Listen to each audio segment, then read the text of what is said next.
Montha cyclone పశ్చిమ మధ్య బంగాళాఖాతంలో తీవ్ర తుఫాన్గా మారింది. గడిచిన 6 గంటల్లో గంటకు 12 కిలోమీటర్ల వేగంతో కదిలినట్లు వాతావరణ శాఖ వెల్లడించింది.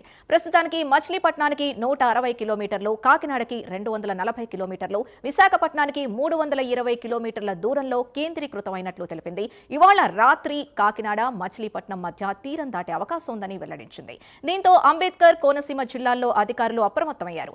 తీర ప్రాంత ప్రజలతో పాటు లంక గ్రామాల ప్రజల్ని అలర్ట్ చేశారు అధికారులు. తుఫాన్ ప్రభావిత ప్రాంతాల్లోని ప్రజల్ని సురక్షిత ప్రాంతాలకు తరలించారు. మరోవైపు ఆ ప్రాంత మంత్రులు, ఎమ్మెల్యేలు ఎప్పటికప్పుడు పరిస్థితుల్ని సమీక్షిస్తున్నారు.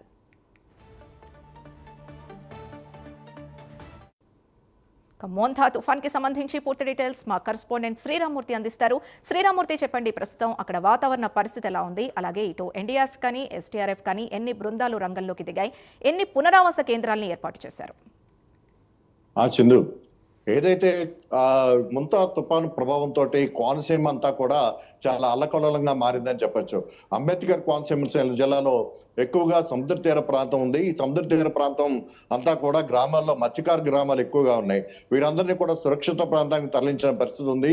అయితే బాగా ఎదురుగాలులు ఎక్కువగా ఉండడంతో మొత్తం కొబ్బరి చెట్లన్నీ కూడా చాలా ఊగిపోతున్న పరిస్థితి ఇక్కడ కనిపిస్తుంది. అనేక చోట్ల ఇప్పటికే విద్యుత్ స్తంభాలు తెగిపడిన పరిస్థితి ఉంది.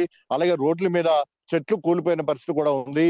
అదే విధంగా చూసినట్లయితే ఇక్కడ మామిడి కుదురు మండలం మాకనపాలెంలో ఒక తాటి చెట్టు పడి వీరవేణి అనే మహిళ కూడా మృతి చెందిన పరిస్థితి. ఆడపడుచుకి అనారోగ్యంగా ఉండడంతో ఇక్కడికి చూసేందుకు వచ్చి బైక్ మీద వచ్చారు. అయితే తాటి చెట్టు ఒక్కసారిగా పడడంతో అక్కడ తీవ్రంగా అక్కడికక్కడే గాయపడి మృతి చెందిన పరిస్థితి. ఇలాంటి పరిస్థితులు ఉత్పన్నం కాకుండా ఉండేందుకే ఇక్కడ తుఫాను సహాయక చర్యలు చాలా ముమ్మరంగా చేపట్టిన పరిస్థితి ఉంది. ఇప్పుడే జిల్లా కలెక్టర్ మహేష్ కుమార్, జిల్లా ఎస్పీ రాహుల్ మీనా కలిపి అమలాపురం లోని ఇక్కడ కలెక్టరేట్ లో ఇక్కడ సమీక్షా సమావేశం నిర్వహించారు. అయితే ముంతా తుఫాను తీరం దాటే పరిస్థితి కోనసీమ ప్రాంతంలో ఉంటుందని చెప్పి ఇప్పటి వరకు ఉన్న సమాచారంతో కొంత అప్రమత్తమైంది కూడా జిల్లా కలెక్టర్ మహేష్ కుమార్ వెల్లడించిన పరిస్థితి. అంటే ఈ సమయంలో చూసినట్లయితే సముద్రం 80 మీటర్ల నుంచి 100 మీటర్ల వరకు ముందుకు వచ్చే అవకాశం ఉందని కూడా హెచ్చరించారు. తీర గ్రామాల ప్రజలందరూ కూడా సురక్షిత ప్రాంతాలకి దాదాపుగా 6,000 మందిని తరలించడానికి నిర్ణయించారు. ఇప్పుడు మరి కొంతమందిని ఇంకా తరలిస్తూ ఉన్నారు.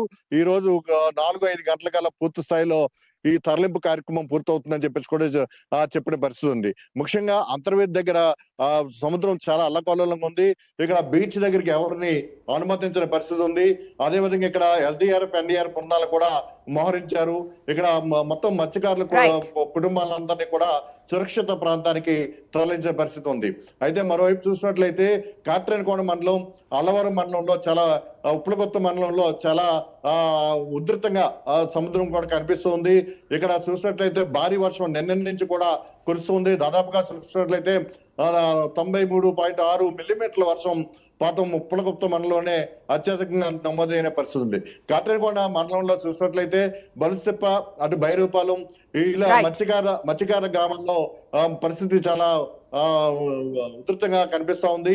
ఇక్కడ నుంచి ఈ గ్రామాలందరూ ఖాళీ చేయించి సురక్షిత గ్రామాలకి తరలిస్తున్నారు. ఇక్కడ ఎంపీ హరీష్ మాధూర్, అలాగే ఎమ్మెల్యేలు దాట్ల సుబ్బరాజు, ఎమ్మెల్యే ఐటపత్తుల ఆనందరావు, అలాగే రాజు ఎమ్మెల్యే వరప్రసాద్ అంతా కూడా గ్రామాల్లో పర్యటిస్తూ ఇక్కడ సహాయక చర్యలని పర్యవేక్షిస్తున్నారు. మరోవైపు చూసినట్లయితే రాజమండ్రిలో తూర్పుగోదావరి జిల్లా కలెక్టరేట్ లో మంత్రి కందుల దుర్గేష్ ఇక్కడ ఉన్నతాధికారులతో సమీక్ష సమావేశం నిర్వహిస్తున్నారు. జిల్లాలోని ఈ వరద తుఫాను తీరం దాటినప్పుడు ఏ విధంగా భారీ వర్షాలు గురించి తీసుకోవాల్సిన సహాయక చర్యల మీద ఇక్కడ సమీక్షిస్తున్న పరిస్థితి ఉంది. ఏదైనా ఈ విపత్తుని చాలా ఎదుర్కోవడానికి సమర్థవంతంగా సన్నద్ధం చేస్తున్నట్టుగా ఇక్కడ అధికారులు చెప్తున్న పరిస్థితి కనిపిస్తుంది. చిందు, రైట్, థ్యాంక్ యూ శ్రీరామూర్తి.